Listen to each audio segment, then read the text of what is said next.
and see if we can figure out what the hell's going on. But no worries. I've got a couple more questions I wanted to touch base with Cindy on, if that's all right. Perfect. Let's do it. All right. So I guess the next topic I really wanted to hit was on hate crimes and special protections, specifically for trans folks.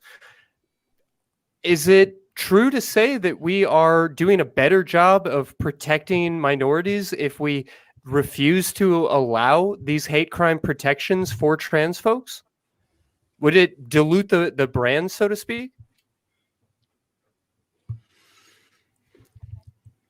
I have, let's say, a non-classical view on this topic.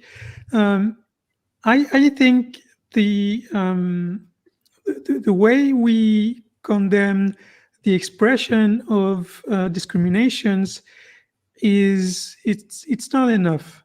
I think we're not doing a very good job at this, because when you punish someone for expressing their view, they will just think they're badly treated. It's unfair. They just can't say what they think, and that's just will make them more extreme with time. And so we need to, instead of giving fines, or maybe in addition to giving fines or prison times, depending on the gravity of the acts, we need to educate people, because every single discrimination has bad information at its core, meaning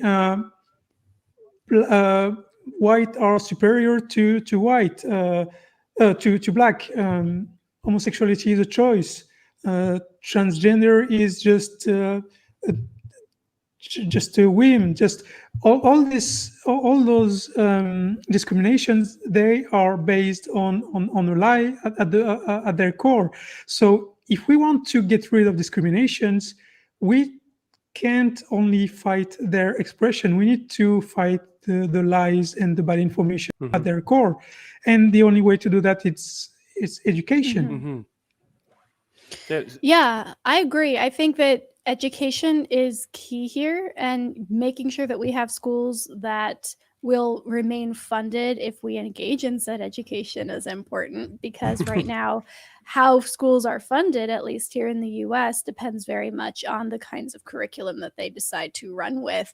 And even in the textbook publishing sphere, Texas, which is extremely conservative, is basically controlling what the rest of the United States can read in school, because they have such a large market share of the textbook industry. So education absolutely is part of it. I also kind of hate that this is where the conversation even goes in terms of hate crime legislation, because let's talk about a smaller fish, like right let's talk about something smaller and more doable and much more realistic as a first step, which is maybe making the gay and trans panic defense illegal to use in the court. Right now, as of 2020 at least, only 11 states have passed legislation banning the gay trans panic defense, right? That means that at least 39 states still allow that as an adequate defense for somebody who has hurt or possibly even killed a person that is on the LGBTQ spectrum somewhere. Yeah, so just to draw that out for the viewers, what you're saying here is that if you were to commit a crime or an act of violence against somebody who is gay or trans, you might then later stand up in court and say that, perhaps you actually did commit this crime, but that you weren't in your right mind, or that you were otherwise emotionally disturbed by the existence of trans and queer folks. Yeah, essentially the argument is I went crazy for a minute there because I found out this person was gay or trans, and therefore I will then get a lighter sentence, or at least try and get one using this thing, which is still valid in the majority of states in the US. So maybe let's shelve the debate about, well, how much hate crime legislation is constitutional to pass, and maybe start with something as blatant as maybe banning these kinds of outrageous defenses that people use to get away with harming this community. Well, Yeah, I had never heard of that, and I'm appalled. To be honest. Sorry to ruin your night, Cindy. Yeah, just another fine American I- import, domestically made. I can't believe this is even a thing. Yeah, this is fun. Yeah, we are backwards in multiple ways. Like everybody's like, oh, the U.S. is number one, and some no. Like even in this shining conversation, city on a hill. No. Yeah, clearly.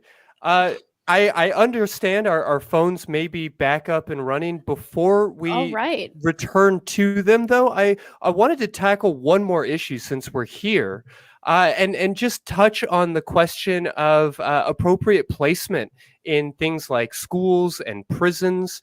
When we are talking about affirming somebody's gender, frankly, what prison should a trans woman or a trans man be placed in, and how do we make that distinction? What are some of the questions we should be asking, and how to draw those lines?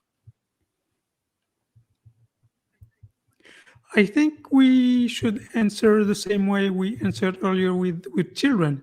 It has to do with the link between the doctor and the person.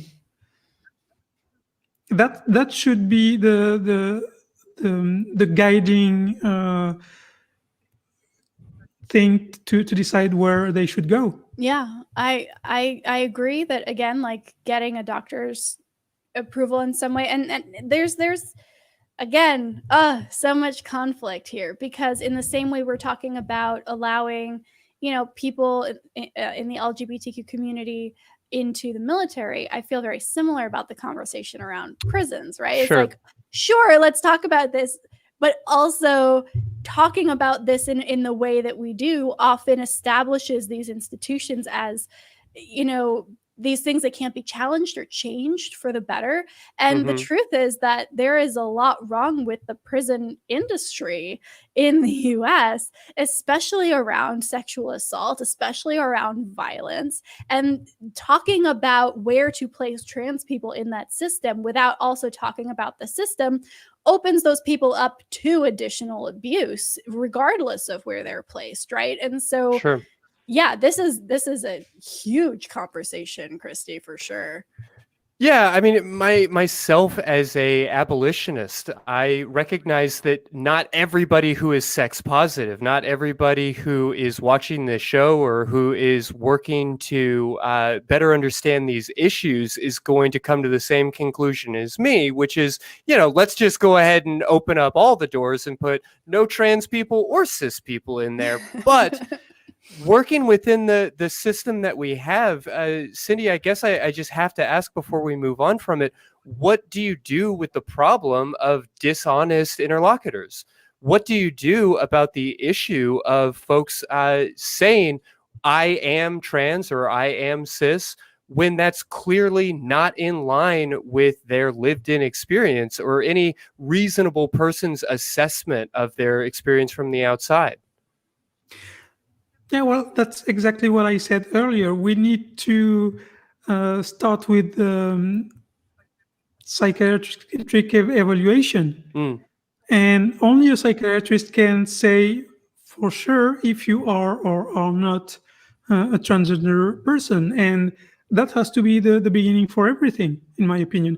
I know a lot of trans associations want to demedicalize the process, and I partially agree on that, but there are too many problems that can be solved with just one appointment with a psychiatrist, and I don't see why not, as long as they are properly trained and they have guidelines to protect people instead of trying to put them on the medications right away. But yeah, to me that has to be the beginning. Fair to say. Yeah, there's a similar, again, there's so much of this mirrors what happened during they talk about gay civil rights back in the 70s and 80s, the adoption that went from this is a criminal act to this is a medical situation was a step up, because a lot of gay people, frankly, were being jailed for being gay. And then they're like, no, this is a medical thing. I have medical professionals telling me about, what this is. I can't help it. That got them out of the criminal sphere, but it does hamper a lot of additional conversation around, well, maybe it's over medicalized, right? Maybe this isn't the best way to support it, but it's kind of a trade-off that a lot of people have to kind of evaluate. Is this something that I want to, attach that maybe medical stigma to in a way that will actually help me achieve my end goal? So it's a huge conversation.